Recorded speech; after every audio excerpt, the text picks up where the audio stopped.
Today's channel message from the angels is about our compassion, how our compassion is going to help lead us through our ascension. So welcome back to my channel, you guys. And if this is your first time here, my name is Ann Tucker. I am a trance channel. I channel from the angelic realm.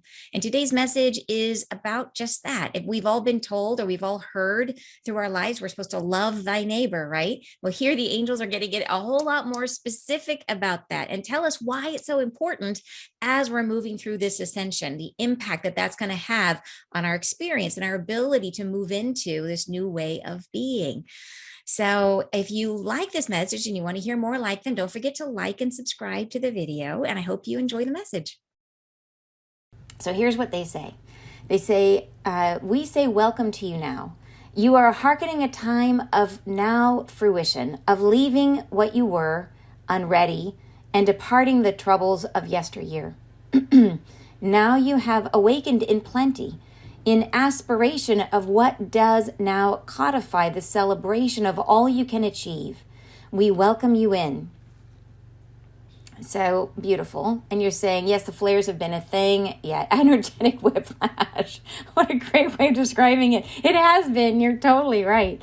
Yeah, the solar flares, when they get really intense like that, I just find that I can't. I wake up in the middle of the night like I've just been, had a lot of coffee.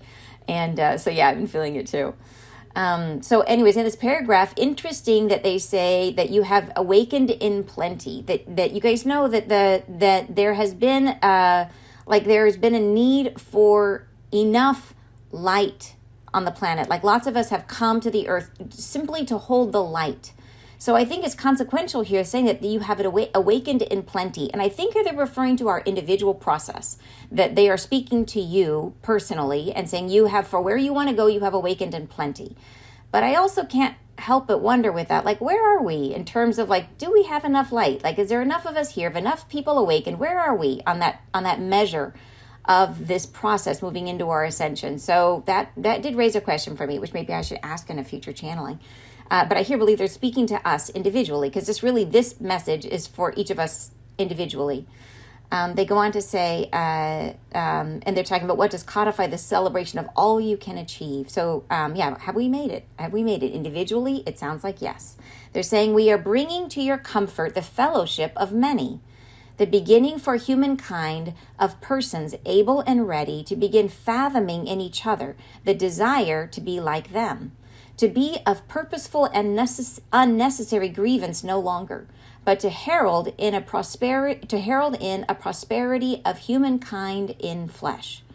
So this is what this message is about. They're saying that we are bringing to your comfort the fellowship of many. So this is the whole message is going to be about our experience of one another in fellowship and compassion, and how that's going to aid us through our ascension. They say the beginning of humankind of persons able and ready to begin fathoming in each other the desire to be like them. So you know how we they say that like attracts like, that people seek what they are in other people. That it is, I think this refers to that idea that we can start to see ourselves in everyone, that we can start to feel more of that oneness, that we are connected to everyone and we can see ourselves in everyone and feel connected to everyone. And they're saying to be purposeful, to be of purposeful and unnecessary, and this is hard to say, to be of purposeful and unnecessary grievance no longer. So to leave behind that, and I think when they say purposeful grievance, I think it is karma, but no longer necessary. It is purposeful and unnecessary grievance, no longer, but to herald in a prosperity of humankind in flesh. So what kind of prosperity are they talking about? Let's listen on to hear what they say. They say, a beginning to see yourselves as you are, as ready to enter into dialogue with what you have been, to see your own transporting through times of energetic upheaval, and to realize you are here to experience life and living, to be one with yourselves, to invite each other, to accept, to appreciate one another as you are held with compassionate understanding by one another. This time we are offering comes now. Behold where you are, the ready material of stuff, the plentiful environment, how you are surrounded by. And so here I think they're talking about, when they say the plentiful environment, about the richness of human contact around you, and they're saying here that So the stage that we are in right now, we're beginning to see yourselves as you are, to enter into dialogue with what you have been. So it's really coming to terms with all of our karma, all the stuff that we've been through, how we've arrived where we are now, right? This is what we're going through as we're moving through this ascension process, getting rid to really purge all the stuff that we've been trying to work through.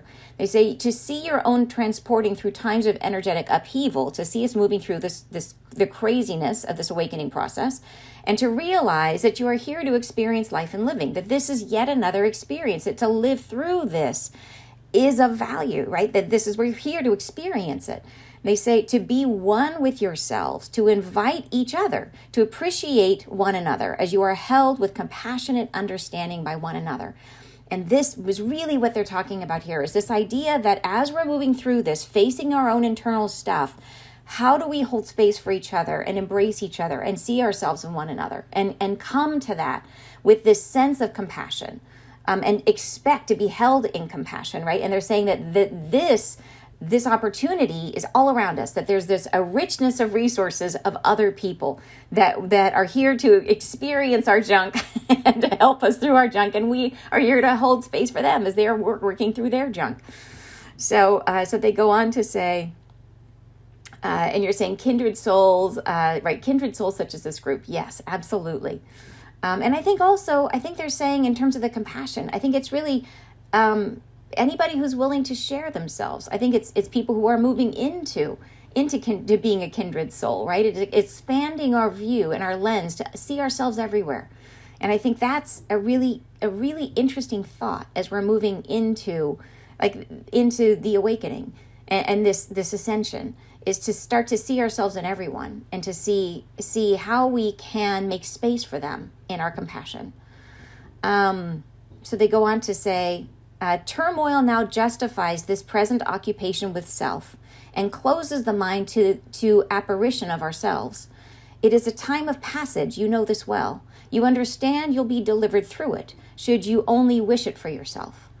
So they're saying right now, right at this moment, it's harder to get to that space of where you're standing in this just love for everyone and compassion and brotherhood and sisterhood and all of that otherhood, right? All of that. It's harder to get to that space right now because we're in this turmoil. There's all this stuff going around, and they're saying turmoil now justifies this present occupation with self, with really working towards our own agendas. And they're saying that closes the mind to the apparition of ourselves. So when we're in this state right now, as we're kind of processing and moving through where we've been and through the sort of the polarization that we've been in and the contrast that the normal way of living that we've been in all this time, that process closes our mind to seeing them, the apparition of ourselves. They say it closes our mind to seeing them. So these two are connected. They're saying moving into this new state of openness is connected to our ability to see the angels.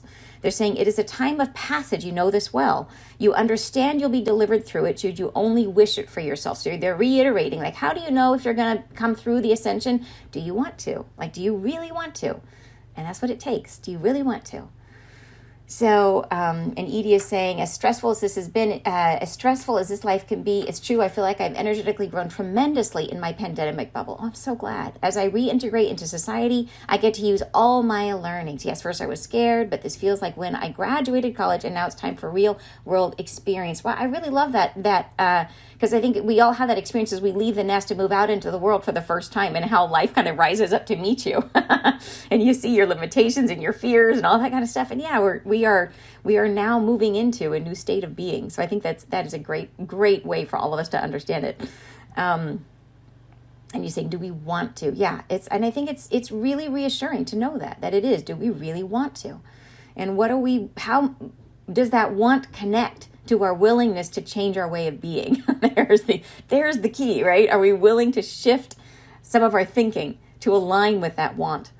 So they go on to say, to be engaged in life, even through this passage, opens you now to such alacrity of understanding of yourself. It offers to the others a beacon for showing how to pass through the opening. You are resolved to stay. You are here, ready to be enlivened by us, to feel the presence of your own heart more readily. It will suffice.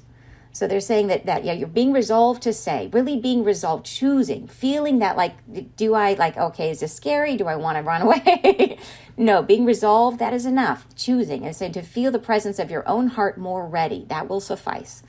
And in doing so, that we get sort of the dual benefit, right? It opens us to such an alacrity of understanding of ourselves, right? And you're talking about, like, think about that. I love that metaphor, Edie, about, when we did leave the nest and go out into the world and we did have to face ourselves and see ourselves, like what happens when we are facing the world and we see those limitations rise up to meet us, or it's really seeing ourselves, putting ourselves in any kind of challenge situation forces you to see yourself more clearly.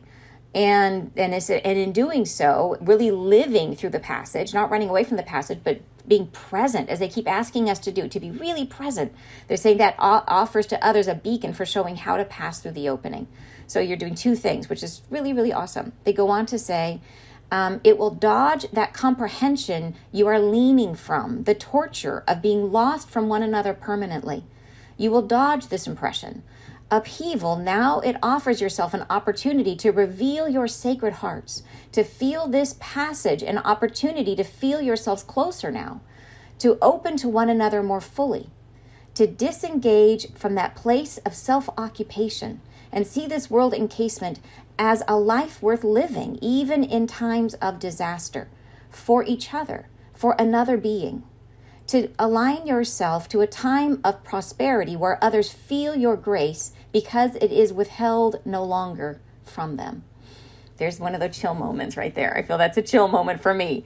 I hope it is for you guys too, is that I love how they say, okay, you're going to dodge the comprehension that you're leaning from. So the thing that we are always trying to escape in this life is the feeling of being alone. Right, of the connection, right? Where that veil drops down, and deep within each of us is the awareness that we used to feel completely seen and understood. We used to feel so, like, close isn't even the word. It is one with everyone and everything. And we came here and the veil dropped down, and somewhere lingering in our psyche is the constant awareness that we are alone, that we feel isolated within our meat suit, right? And they're saying, so we are constantly trying to lean away from that sensation. We're trying to move back to that loneliness that we feel. We're trying to move back to the feeling of connection. So we're constantly in the sense of trying to lean from the torture of being lost from one another permanently. What a beautiful way of, in one little box, phrasing really the plague of being human is really that the fear. It is a fear of being lost from one another permanently. That sense of isolation when you are in a human body. We all feel it. We all feel that. And they say you will dodge this impression. How? How do we dodge it? Upheaval. Now it offers yourself an opportunity to reveal your sacred heart. So this is how. This is how we move away from the isolation and back to oneness.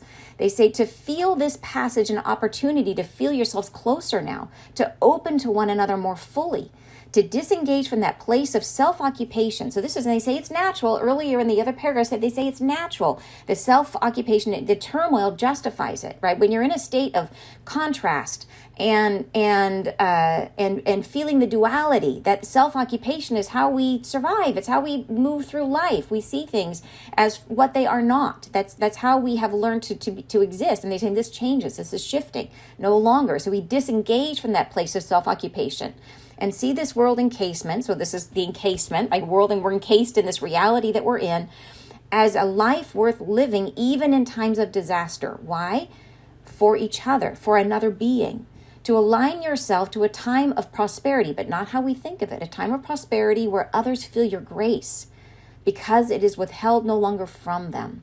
So it is a time of prosperity in the most essential way, in the most human way, in the most important way.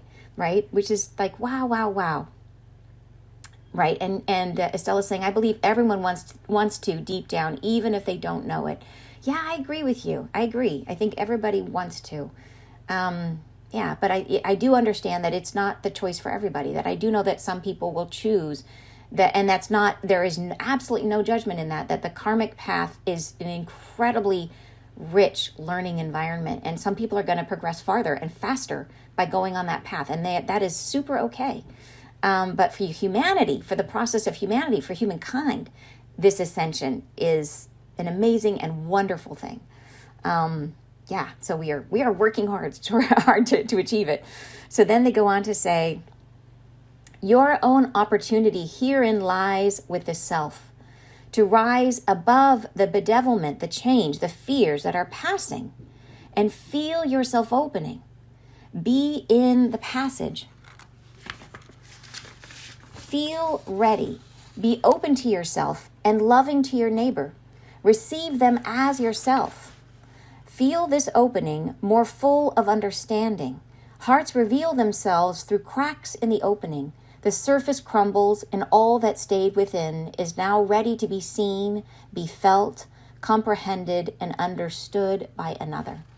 So this is like I said, this is really helping to help us to understand what they're talking about. And one of the main ways I think we can navigate what's coming and our ascension is through this greater reliance on each other. We've been talking about this a lot, about like that we're moving away from globalization and more towards localization, and how it's about, we're going to be helping each other, and it's about, whether we're, bartering or helping, or it's like more local economy and community, and like all of the astrology supports that idea. But I think it goes deeper than just how do we get by. It goes to this much more fundamental way about how we connect to one another. And I don't think they've really talked about this theme before, and I think it's essential. And I'm so glad they gave us this message. So they're saying, really, they start out to say, your own opportunity lies with the self. So this is really, it's always about ourselves. We are always here, even though you're here to serve and to help others. Even that is about your own self-progression and your own self-growth and awareness, and the ways in which you can become brighter as a soul. They say to rise above all the difficulty that's coming, the bedevilment, the change, the fears that are passing, to go above that and to feel yourself opening. So to really be present and to allow things to move through you and allow yourself to open even in a time of fear, which is what we usually do during fears. We contract, right? We close down, we constrict, we try to control, right? We keep trying to anticipate, and they're saying, no, go through this difficulty. And as you're going through it, to have the faith and trust to open as you're going through it, to open your heart as you're going through it specifically, right? And they say, be in the passage, right? So this whole thing, be present, be ready, be open to yourself and loving to your neighbor. So this is really how they're trying to tell us as this is coming, is to not get like, yes, you need to do some of the practical things to be ready for what might come. And we see the constrictions happening in the economy and the food chain in all these ways. So yes, please do take the recommendations they've given us and what you think of yourself, what you might need to be safe, and then to release it, and right, to be present, be open, be loving to your neighbor, to be in the heart space as we move through this. Receive them as yourself, right, to the idea of oneness. Feel this opening more full of understanding. So here's where it starts to get exciting to me, right? As they're saying this, the opening is more full of understanding, is how are you going to be received in this? How do you expect to be received, and how is that going to change? And how do we shift our expectations to be in alignment with that so that we can create it? How do we start to change our understanding of what humanity is and has been, so that we are in the right mind space to be open and to allow space for this to develop around us? And I think that's why this is so important to hear this message, because we have to start changing how we expect to be received. So they say, hearts reveal themselves through cracks in the opening. The surface crumbles, and all that stayed within is now ready to be seen, be felt, be comprehended, and understood by another. So this is where we should be expecting, as we're going through, and the emotionality that can come up as people are going through hardship. That is like putting ourselves in the nutcracker, right? That is going to open people up. And how are they going to be received when they're opened up? As we are, jumping out of the nest, as you were talking about earlier, when we step out of the nest and we face the world and we face difficulty and we see ourselves, how are we going to be received? So we need to change our expectations and change how we are ready to show up for people. Everybody, like even the people we historically have felt very distant from. How do we see ourselves in them? They go on to say, be that sacred self, scarred no longer by the layers of self-resistance. Your opening comes forth and compassion reigns. Give this to one another. The same is offered to yourself, to feel the hearts pouring love for the first time. This is your aim. So it's just beautifully said. So this is really where they're trying to get us. It is about What are we putting out and what are we expecting to receive? And really expecting this to be a period where people are cracked open and to be ready for that, right? And all you healers out there, to be ready for that and to be in your compassion, right? To be in your compassion. So you're saying no more judgment. Yeah, absolutely, right? How do we perceive and receive people without judgment and understand that where they've come from doesn't mean that's where they're going? Okay, the quantity of loving witnessed, the length, the duration of injury departs. Your compassion of self is changed amid the presence of one another's grace. Yes, the tranquility it offers leaves a taste. You are to witness, to be in grace, to feel the precious now in one another's pace, and to be with harmony. So beautifully said. They say the quantity of loving witnessed, the length, the duration of injury depart. So the more that we are open to feeling, to perceiving, to witnessing this love, the length and the duration of our injury will be shorter, right? So they're saying the more we open, the less we hurt. And they say your compass of self is changed amid the presence of one another's grace. So the way we start, the compass of self, how do we perceive ourselves? The way that, and think about this for other people who may be hurting and coming into this process and cracking open, right? And they're saying the compass of self, the ways in which they limit themselves, the compass of self is changed amid the presence of one another's grace. And this reminds me of, I love the story, and I don't know which tribe it is, which there's some indigenous community, I believe it might be in Africa, I don't know. They have a tradition that when somebody in their community does something that would be against the rules, that's against the better interest of the group, of the social group, they commit what we would consider to be a crime. What they do for that person is they put them in the middle of the community, and then they all surround that person and they sing that person's birth song. That each person, when they're born, they are given a song. That song is like the song of their spirit, which we talk about that all the time, that your frequency is the song of your spirit. So they sing the song of that person. And when that person does something that's against the community and against their own best interests, they surround them and all of them in unison sing their soul song. And so what is that telling them? It's like you forgot yourself for a moment, right? You've done something that is not who you really are, and we're going to remind you by singing your soul song who you really are and bring you back to yourself. What a beautiful way to hold someone in compassion, right? I love that.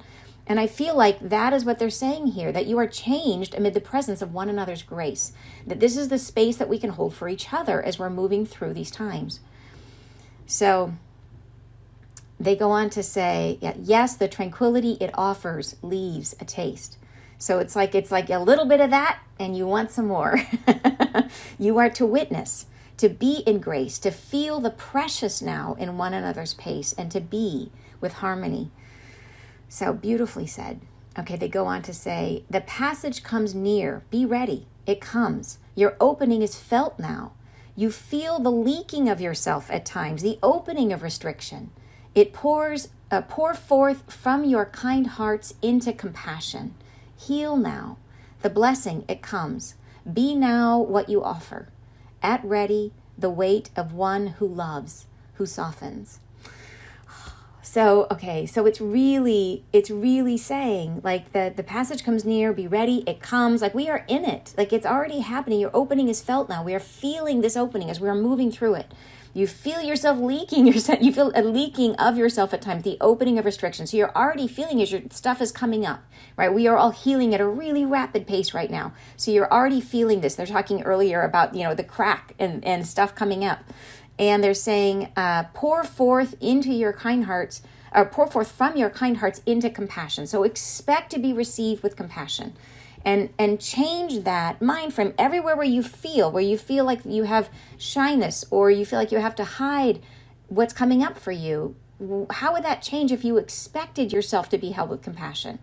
And if you held that frequency of expecting people to receive you with compassion, and the people in your family, the people around you, if you have that expectation, what would happen? And the same for everyone, right? How would they expected that of you? It feels really different when someone comes to you and shares with you, expecting you and holding space for you to be compassionate, right? You feel that. And then you show up that way. They say, heal now. The blessing, it comes. Be now what you offer. So be the compassion. Like, be it, and be what you offer. At ready, the one who loves, who softens. And I believe that last phrase, at ready, the one who loves, who softens, I think that has multiple layers to it. I think it has, yes, that as we open and we expect to be held with compassion, there is at ready the person who loves and who softens to us, like they soften as they hear us and they receive whatever it is that we are clearing, right? But they also soften the blow of whatever wound we're healing. And then I also think this is a mention like to Christ consciousness, like at ready, like what is waiting for us as we move through this ascension, Christ consciousness, right? At weight, the weight of one who loves, who softens, which is that Christ consciousness. Okay, I really like this message. I hope you guys did too. I liked it. So anyways, that was just beautiful. And I think it's so simple. How long have we all heard, like, love one another, love your neighbor? But they say it so much more clearly, like they're talking about it so specifically and in such specific timing. So yeah, so I hope it touched you guys the way it touched me. And I do think it does give us something to change, to really look at anywhere that we're not expecting people to show up for us. Where is that in your own field? Where do you not expect people to show up for you in a positive way, in a loving, compassionate way? And to heal that, let that come up, like point to it, notice it, and let that come up and clear it. Because we all deserve to be held and loved, right? Held in compassion. You're saying, love this message. Me too. We have all forgotten. This is why this is so hard these days. Yeah, the one who loves and softens. I love that too. Love it, love it, love it. And up here you're saying the compass of self has changed. Is so well explained. Holy cow, love this indigenous practice. Yeah, I know, me too, right? I feel like we should all do that. We should all come up with what is our soul song and just ask that for others when we feel like we have stepped away from our true self. Such a cool way to help hold community for each other, right? All right, what a timely message. Thank you. And you're so welcome. You say, this was beautiful. Thank you. There's so much more discernment in this message of love. Yeah, cool. I'm so glad you guys are feeling it too. Hey, Betsy, she's saying, what a timely message. You're so welcome. You guys, thank you so much for being here with me. I absolutely love Friday Lives. I love sharing these messages with such an amazing community that you are. So I'm sending you guys lots of love and hope you have a phenomenal weekend. And I will see you next Friday Live. Bye, you guys.